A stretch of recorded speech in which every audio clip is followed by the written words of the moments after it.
Hello నమస్తే. మీరు చూస్తున్నారు టీజీ న్యూస్ ఐ4. నేను మీ భవాని.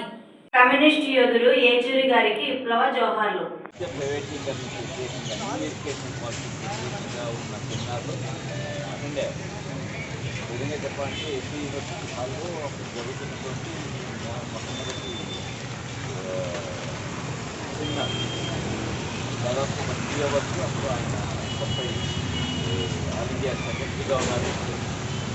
అనర్గళంగా సబ్జెక్ట్ తీసుకుంటే దానికి ఉన్నటువంటి లోటుపాటులు ఏ విధంగా అయితే క్లాస్కి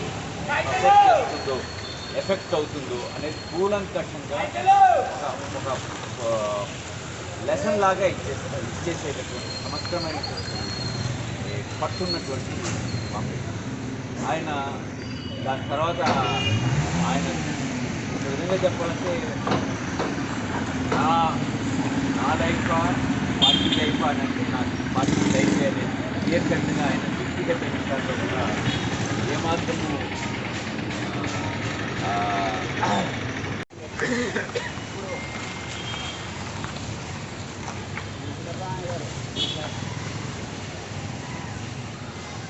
కాంగ్రెస్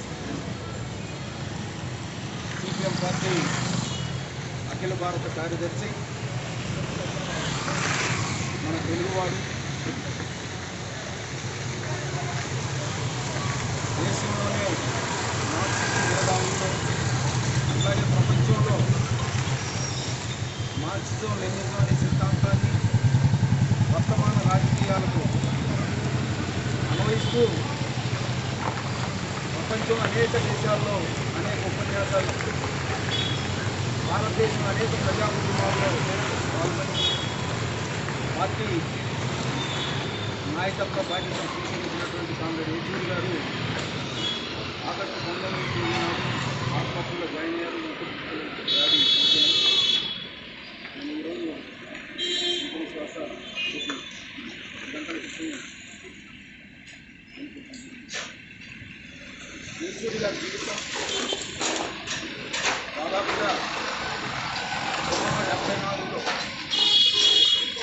విద్యార్థి నాయకుడిగా జేఎన్యూలో ఢిల్లీలో మన యొక్క ప్రస్థానం మొదలైంది. ఎస్ఎఫ్ఐ విద్యార్థి ఉద్యమం 1975లో స్టూడెంట్ ఫెడరేషన్ ఆఫ్ ఇండియా అప్పుడే